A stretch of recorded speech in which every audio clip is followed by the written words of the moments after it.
औज़ुबिल्लाहिमिनश्शैतानिर्रजीम बिस्मिल्लाहिर्रहमानिर्रहीम। अस्सलाम वालेकुम व्यूअर्स, उम्मीद करती हूँ आप सब खैरियत से होंगे। अल्लाह के हुक्म से मैं भी बिल्कुल ठीक ठाक हूँ।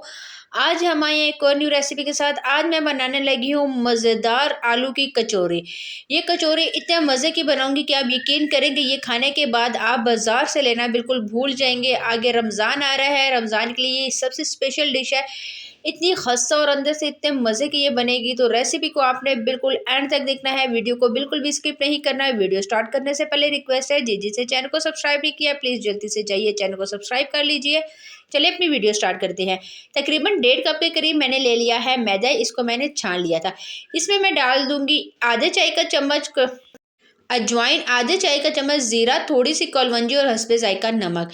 ये डालने के बाद अच्छी तरह से मिक्स करूंगी। साथ ही में मैं 2 खाने के चम्मच घी शामिल कर दूंगी। घी को आपने थोड़ा सा मेल्ट कर लेना है। अगर आपके पास मक्खन पड़ा हुआ है तो आप मक्खन भी डाल सकते हैं, और अगर ये दोनों चीज़ें आपके पास नहीं है तो फिर आप ऑयल भी शामिल कर सकते हैं। देसी घी भी आप इसमें ऐड कर सकते हैं जी। ये डालने के बाद अच्छी तरह से मिक्स करूंगी हाथ की मदद से, और इस तरह से जैसे ही इसकी हाथ में मुट्ठी बनना स्टार्ट होगी तो हम इसमें ऐड कर देंगे पानी। पानी आपने थोड़ा थोड़ा ऐड करके इसको अच्छी तरह से गूंद लेना है। बहुत ही ज़्यादा सॉफ्ट आपने इसको गूंदना है। पानी ना तो ज़्यादा गर्म हो और ना ही ठंडा, रूम टेम्परेचर पानी आपने ले लेना है जी। तो तकरीबन आधा कप पानी में मैंने इसको अच्छी तरह से गूंद लिया है। अब हाथ की मदद से आपने इसको मुक्की देनी है। इसको आपने हार्ड नहीं गूंदना, नरम इसको बिल्कुल गूंदना है जी। तो आटा हमारा तैयार हो गया। अब ये देखिए माशाल्लाह से कितना नरम तैयार है। इसको मैं रेस्ट दे देती हूँ तकरीबन 10 मिनट के लिए। दूसरी तरफ मैंने ले ली थी आधा किलो के करीब आलू। आलू को मैंने छिलका उतार के इस तरह कटिंग करके इसको मैंने बॉयल कर लिया है। नमक वगैरह कुछ भी बॉयल करते हुए ऐड नहीं किया जी। तो आलू अच्छी तरह से बॉयल हो गया है। फोक की मदद से मैं इसको तमाम जितने भी आलू हैं इनको कर लूँगी मैश। बहुत मज़े की आलू की कचौरी बनती है। अब यकीन आप एक दफ़ा इसको ज़रूर ट्राई कीजिएगा। आलू मैश हो गए हैं। दूसरी तरफ मेरे पास कुछ मसाला पड़ा है। 1 चम्मच कुटी हुई मिर्ची है, थोड़ा सा मेरे पास पड़ा है अमचूर पाउडर, 1 चम्मच कुटा हुआ धनिया है, 1 चम्मच कुटा हुआ ज़ीरा, नमक और थोड़ी सी हल्दी इसमें शामिल कर दूंगी। अमचूर पाउडर आपने बहुत ज़्यादा इसमें ज़रूरी डालना है, इसके साथ इसका जायका बहुत ही अच्छा आता है। और साथ ही में मैं डाल रही हूँ ढेर सारा हरा धनिया। इस पॉइंट पे आप हरी मिर्चें भी ऐड कर सकते हैं। मैंने हरी मिर्चें ऐड नहीं की क्योंकि बच्चों ने खाना होता है, तो फिर हरी मिर्चें जैसे ही मुंह में आती है तो वो बिल्कुल भी पसंद नहीं करते। आप हरी मिर्चें भी 1 से 2 अदद डाल सकते हैं काट के। आलू का मसाला भी हमारा बिल्कुल तैयार हो गया है अच्छी तरह से। अब ये देखिए मैंने इसको मिक्स भी कर लिया है। तो चलिए अब बनाना स्टार्ट करते हैं। तकरीबन 20 मिनट गुजर गए हैं आटे को रेस्ट दिए हुए। अब आपने बिल्कुल छोटे छोटे इसके पेड़े बना लेने हैं।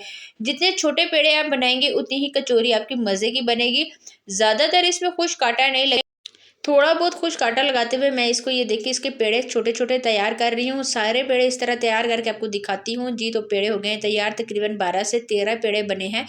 तो अब बनाना स्टार्ट करते हैं। आपने इस तरह से बेलन पट्टी ले लेनी है, ठीक है। उस पर थोड़ा सा खुश्क आटा लगाना है और उस पर आपने एक आटे का पेड़ा रख देना है जी। आप ये देखिए कितना सॉफ्ट आटा माशाल्लाह से गूंदा गया था। बेलन की मदद से आपने छोटी सी इसकी रोटी तैयार कर लेनी है।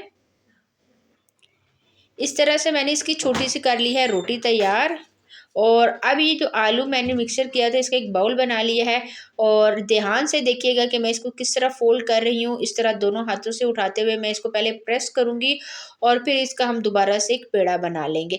आपने अच्छी तरह से इसको प्रेस करके फोल्ड करना है, बंद करना है, वरना कचौरी जब आप ऑयल में डालेंगे तो ये खुल जाएगी, सारी कचौरी आपकी ख़राब हो जाएगी।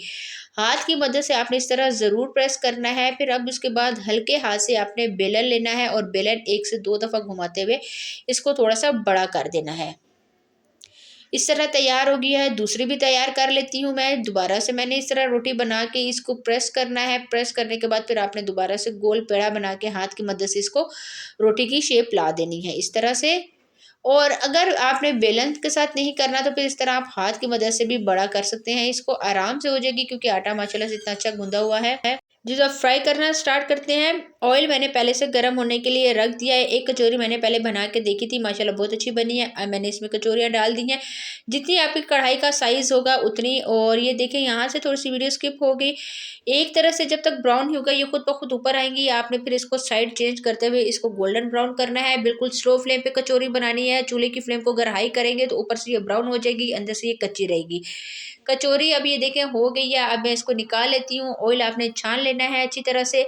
आप देख सकते हैं माशाल्लाह से कलर इसका कितना खूबसूरत आया है जी। तो अभी मैं इसको एक खुले से बर्तन में डाल रही हूँ और चलते हैं दोबारा ऑयल की तरफ। मैंने फिर दोबारा से कचौरियाँ इसमें डाल दी हैं और 3-3 कचौरियाँ मैं डालती जा रही हूँ और इसको फ्राई करती जा रही हूँ। बहुत मज़े की खुशबू भी आ रही थी, आप यकीन करें इतने मज़े की हमारी कचौरियाँ तैयार हुई थी। इसी तरह से मैं सारी कचौरियाँ तैयार करूँगी। तकरीबन हमने जो 12-13 बनाई थी, फिर मैं आपको फाइनल लुक दिखाती हूँ। हमारी रेसिपी हो गई है बिल्कुल तैयार, मज़ेदार आलू की कचौरी, जो कि इतनी खस्ता बनी है, आप यकीन करें कि मैं आपको एक लेती हूँ, तोड़ के दिखाती हूँ। माशाल्लाह से आप अंदर से देखें इतने मज़े की बनी है। और एक बात याद रखनी है, बिल्कुल स्लो फ्लेम पे आपने इसको तैयार करना है। बहुत मज़े की कचौरी बनेगी। रमज़ान में ये रेसिपी ज़रूर ट्राई करनी है। मुझे कमेंट्स में बताना है। आज के लिए इतना ही, इंशाल्लाह नेक्स्ट वीडियो में मुलाकात होगी। अल्लाह हाफ़िज़।